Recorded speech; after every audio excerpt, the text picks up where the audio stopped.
Hello everybody, it's your boy the Catagon, and today we're going to be reviewing the first anime I ever watched, and that's going to be the OG Dragon Ball.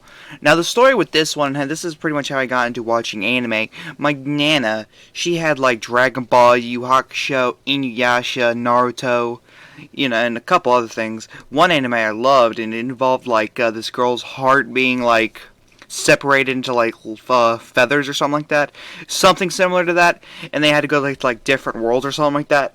I wish I could go back and watch that anime because I enjoyed it as a kid, and I wish I could go back and watch it.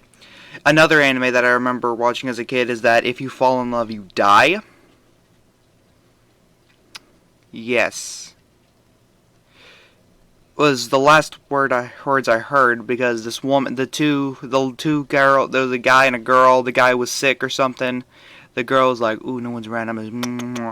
And he woke up the next day, etc., etc. And then she got possessed with a gun in her hand, pointing at him. He was like, "I'll never leave you." And looking back on it, it's like cringy as hell, but it's still something I want to go back to. If you know what anime I'm talking about, tell me in the comments below if you know.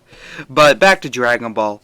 Again, this is my first anime ever. My nana actually had the blue brick version of this, which was the only thing they had at the time. She only had the first season, so I couldn't, for the longest time, that's the only thing I had to watch. So eventually, as time went on, she continued to get more and more. I think it was the second season of the blue bricks was the last one she got. So I finally, by the time I was like 9 or 10, I was able to finally watch them all. Then again, it could have been a later age. But this was my very first anime ever. So let's just talk about it. The first arc was the Emperor Pilaf saga. Now I believe this is a good start to the series, just for the simple fact that, oh my goodness, it was pretty funny in some parts. Goku sneaking a peek at Bulma without realizing he's trying to sneak a peek. Pretty funny. Pretty shows how young and naive Goku is. Pretty sure he was like 10 or something. I could be wrong. But yeah, the whole story was like, okay, I'm going to get all the balls so I can become ruler. Goku's like, I'm just here for the ride. And Bulma's like, I want a boyfriend. Stuff like that. But and then there was like multiple different like little mini sagas within this saga, like Goku versus Yamcha, Goku and Chi meeting each other, which was a very strange, very cute, I guess, cute with a question mark, I guess you can say, encounter. And then when we finally met the dragon, I felt like that was a good payoff. It shows, okay, this is what the series is pretty much going to be based around off. Kinda. Which, yeah, it showed off characters like Oolong, which is named after Oolong tea. Fun fact. And Poire, which I don't know what's named after. The next arc was the World Tournament saga. Probably my favorite saga in Dragon Ball, I think. Maybe besides the Piccolo Jr. saga. I watched these first two sagas I watched through and through. It was great. I loved it, every single bit of it. This was all in the first season. It was great. Seeing Goku and Krillin train with each other and fighting one another through the beginning and finally getting to like, okay, we're friends now. And then seeing like the troubles and all that, it was great. Master Roshi dressing up as Jackie Chun, or whatever. Is it Chan or Chun? I don't know. But meeting characters like Nam, a slut, a man who hasn't taken a bath, and a dragon, just shows you how much these characters are rememberable. But yeah, just Nam. I wish he came back in Dragon Ball Z, but never did. So, this is probably a really, if you haven't watched Dragon Ball again, go watch. It's very good with animes. Next up was the Red Ribbon arc. Something I feel like that it could have been better, but then again, I don't know. I don't know. So, I don't really remember much of this one, just because I didn't watch it as much as I did the other sagas. Pretty much. So, this literally starts as soon as the World Tournament saga ends, which is nice, having a quick transition, no, like, filler or nothing. it literally is like, okay, Goku's like, okay, I'm gonna go look for the Dragon Balls, and then he runs into the Red Ribbon, Pilaf, all of them. They're all trying to collect the Dragon Balls. I don't remember what General Red wanted them for. I think his name is General Red. I'm just calling him Red. Screw it. Sorry, that's the animals. They're wanting their mama. And it was a nice little story. Chi-Chi came back in this, which is nice. Toriyama pretty much established that she's not a one-off character, that she will be back, essentially, which was really nice. I thought it was nice. Again, we got characters like Blue, Colonel Blue, I think his name was, Colonel Silver, Captain Blue, whatever. We got to meet a bunch of characters. Android 8, Ader, loved Ader, love that nickname, Ader. There was like a mini saga in between here with the Fortune Teller Baba saga. I know a lot more about this. I do enjoy that there was an Indian, and Krillin tried to hit on him, because he thought he was a she. I thought that was a nice little addition, because Krillin was like, yeah, I was joking. I was joking, man. Calm down. And then we finally get to see what Gohan in the final battle between Goku and Gohan, or the Master Fighter, and it turned out to be Gohan. That was nice. That was a nice little thing. I enjoyed it so much. But all in all, we all know that it was nice. And it was revealed that Gohan didn't want to be brought back to life with the Dragon Balls. And he's like, yeah, I'm good in heaven. And Roshi, and he was like, yeah, all the nice women up there. And Roshi was like, yeah, leave some for me. I remember that fondly. Very funny. A lot of nice fights in the saga, if you want to consider it a saga. But yeah. Next up, we have the Tien Shinhan saga.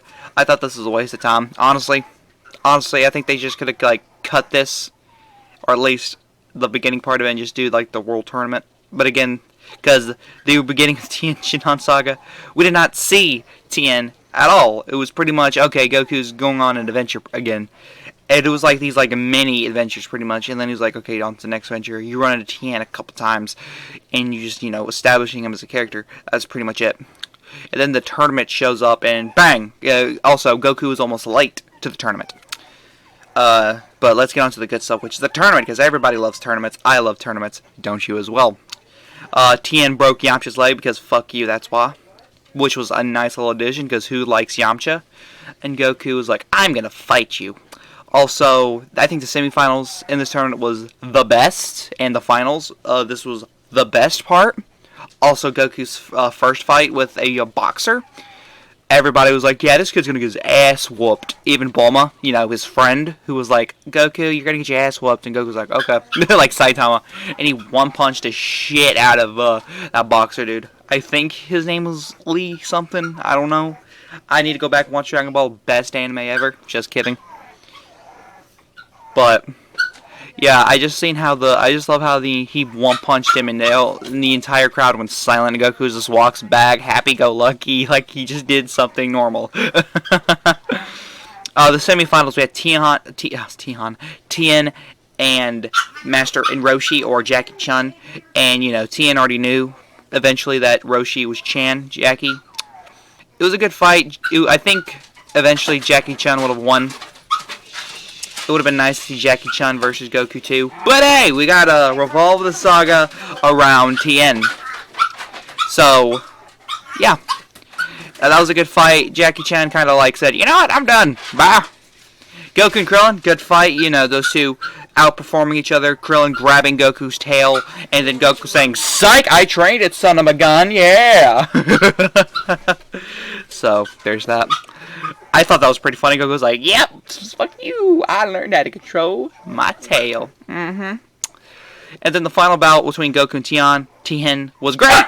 Every time Goku even remotely attempted to get any offense, Chaozu and the old man would cheat. And Tien said, stop! It was great. I loved it. But Tien just said, screw off. And Roshi was like, or, yeah, it was Roshi at the time. That's what you get for messing with my boys. And he went flying. Bye. And we never see him again. Literally. I think he's dead. I don't know. I hope he's not dead. That would be terrible. Roshi just committed manslaughter in front of thousands of people. Maybe even hundreds.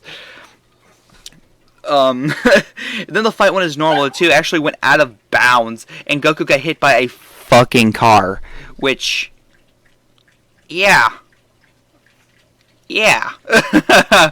Anyway, I had a lot about to say about this one because it's actually not that bad. It was only the beginning part that was not that good. Next up, we have the King Piccolo Saga. Again, just like this happened, like right off the gate, Krillin went to go grab something, and he died. So we finally had our first taste of death in this series. And Goku's like, I'm mad, and went over to fight somebody, and he got his ass kicked. So there's that. I do like the What If Kid Goku turned Super Saiyan series by Masako. Yeah, I do like that. I think, like, if Toriyama knew, okay, Super Saiyan, this guy's a non-human Super Saiyan. If he had that in his mind, I'm sure Goku would have turned into a Super Saiyan. I'm sure. Maybe. I'm sure Toriyama would have had him go Super Saiyan, but then again, maybe not, because this was so early. He was a kid, probably would have died from the sheer power. So, yeah. So, we can only speculate. And, you know, it was a bunch of, I'm Goku, I'm going to collect Dragon Balls for you. And Piccolo's like, no, I'm going to do it. Roshi died. I don't think Piccolo killed him. I think Roshi sacrificed himself. I do know Chaozu got killed. A bunch of people died. So, yeah. Tien almost died until Goku said, you know what, I'm here, I'm going to fight you now. And then, and also, actually, no, never mind. I skipped an entire part where Goku climbed up a tower in the Ballast and the Red Ribbon arc. My bad. But yeah. Actually, he did climb up the tower this arc. He actually went to get the real water. The real sacred water. So, there's that. And which made him stronger. Because water can do that. Sacred water can do that. Alright, let's go on to our next one. The final arc.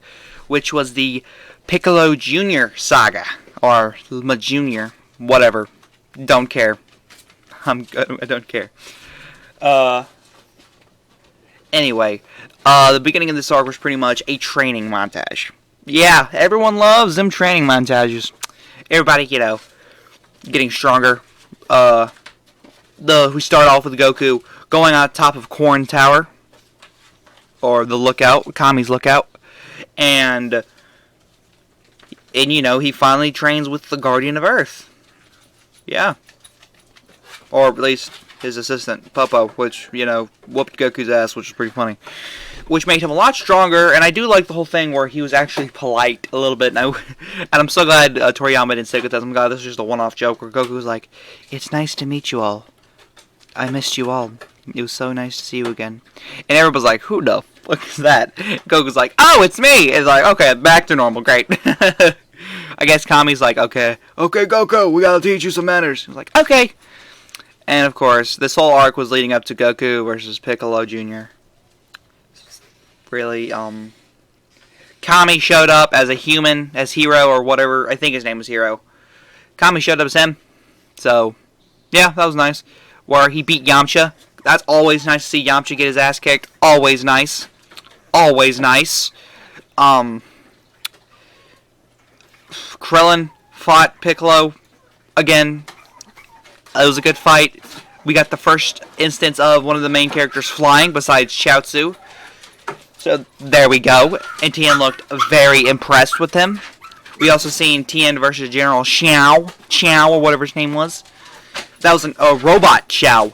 So, that was also a good fight where Xiao almost killed Tien. Not really. Tien kind of ripped his arm off or something like that. So, yeah. And then we finally got to the final fight. I actually got Goku versus Tien I have to go for. Yeah, Tien didn't stand a chance. Tien did not stand a chance during the entire fight. He might look like it, but he didn't. Also, we had Goku versus Chi-Chi. Goku was like, what's your name? Chi-Chi was being a tsundere, baka baka baka baka, like a chicken. And Goku was like, and she was like, beat me, Baka, and I'll tell you my name, Baka. And Goku was like, okay. Goku won, lol. And Chi-Chi's like, you're so dense, dumbass. It was like, oh. And then Goku kind of went from, I don't know this woman, to, okay, I guess I'm going to marry this woman, I guess. I don't know what what occurred to make Goku think, okay, I'm gonna marry this woman. Like, even though I have no idea what marriage is. So, yeah. That's something. I think I've talked about every fight. I think I have. Oh yeah, Goku and Tien's fight. Back to that.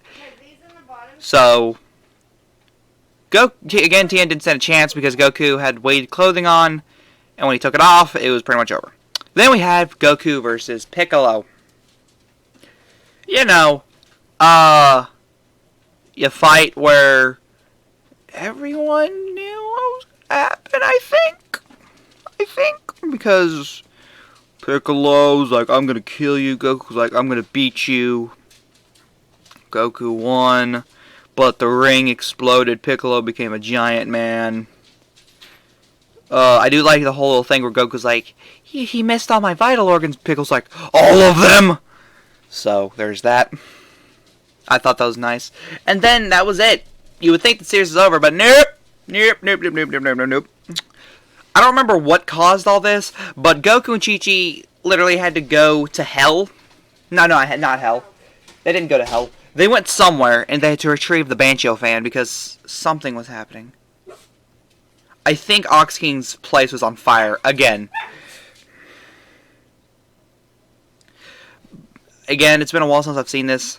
So they got the fan. We had a nice little, Chi-Chi, snuggling up against Goku. That's cute, whenever she's not being a bitch. Me and my friends had a joke about this. My friend Jordan was like, yeah, Chi-Chi's my waifu. He was joking around, and I said, Chi-Chi's are like a real-life woman, though. He was like, I know. But anyway, guys, thank you for watching this video. Again, this was my first ever anime. It was great. I loved it so much. But anyway, guys, this is the Cat saying peace.